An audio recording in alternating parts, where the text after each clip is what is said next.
ನಾವು laptop on ಮಾಡಿದೆವು ಅಥವಾ ಕಂಪ್ಯೂಟರ್ ಆನ್ ಮಾಡಿದೆವು ಅಂದ್ರೆ ಕೆಲವೊಂದು ಆ್ಯಪ್ಗಳು ತನ್ನಿಂದ ತಾನೇ ಓಪನ್ ಆಗ್ತಾವೆ. ಇದು ಏನು ಮಾಡ್ತದಂದ್ರೆ ನಮ್ಮ ಲ್ಯಾಪ್ಟಾಪ್ ಸ್ಟಾರ್ಟ್ ಆಗ್ಲಿಕ್ಕೆ ಒಂದು ಸ್ವಲ್ಪ ಜಾಸ್ತಿ ಟೈಮ್ ತೊಗೊತೈತಿ, ಅಂದ್ರೆ ಸ್ಲೋ ಆಗ್ತೈತಿ, ಅಂದ್ರೆ ವರ್ಕ್ ಆಗೋದು ಜರ ಸ್ಲೋ ಆಗ್ತೈತಿ. ಈಗ ಉದಾಹರಣೆ ಅಂದ್ರೆ ನಾವು ಇದ್ರೊಳಗೆ ನುಡಿ ಇನ್ಸ್ಟಾಲ್ ಮಾಡೈತಿ. ನಾ ಲ್ಯಾಪ್ಟಾಪ್ ಯಾವಾಗ ಓಪನ್ ಮಾಡ್ತೀನಿ ಅವಾಗ ನುಡಿ ತಾನೇ ಓಪನ್ ಆಗ್ತೈತಿ. ಇದು ಮತ್ತು ಅವಾಗ ನುಡಿ ಯಾವಾಗ ಓಪನ್ ಆಗ್ತೈತಿ ಅವಾಗ ಕೀಬೋರ್ಡ್ ವರ್ಕ್ ಆಗಂಗಿಲ್ಲ. ಅದಕ್ಕೆ ಆ್ಯಪ್ಗಳು ಆಟೋ ಸ್ಟಾರ್ಟ್ ಆಗೋದು ಯಾವ ರೀತಿ ಆಫ್ ಮಾಡ್ಬೇಕು ಅನ್ನೋದು ಈ ವಿಡಿಯೋದಾಗ ನೋಡಮ್ರಿ. ಮೊದಲು ಇಲ್ಲಿ ಸರ್ಚ್ ಬಾರ್ ಓಪನ್ ಮಾಡಿರಿ. ಇಲ್ಲಿ ಟಾಸ್ಕ್ ಮ್ಯಾನೇಜರ್ ಅಂತೇಳಿ ಸರ್ಚ್ ಮಾಡಿರಿ. ಇಲ್ಲಿ ಒಂದೇದು ಐತೆ ನೋಡಿರಿ, ಇದ್ರ ಮ್ಯಾಗೆ ಕ್ಲಿಕ್ ಮಾಡಿರಿ, ಓಪನ್ ಮಾಡಿರಿ.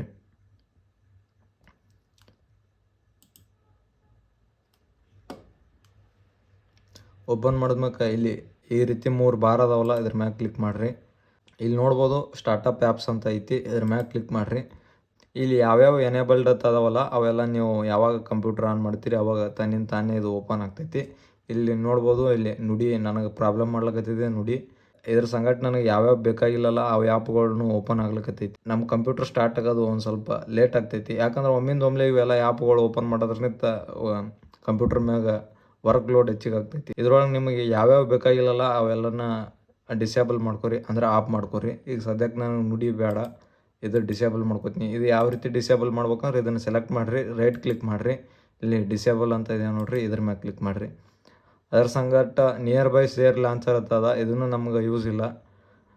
ನಾವು ಕಂಪ್ಯೂಟರ್ ಯಾವಾಗ ಸ್ಟಾರ್ಟ್ ಮಾಡ್ತೀವಿ ಇದು ಓಪನ್ ಆಗೋದು ಬೇಕಾಗಿಲ್ಲ. ಯಾವಾಗ ನಮ್ಮ ಫೈಲ್ಗಳು ಶೇರ್ ಮಾಡ್ಬೇಕಂತ ಆಗ್ತೈತಿ ಅವಾಗ ಇಟ್ಟೆ ಆನ್ ಮಾಡ್ಕೊಂಬ್ರಿ.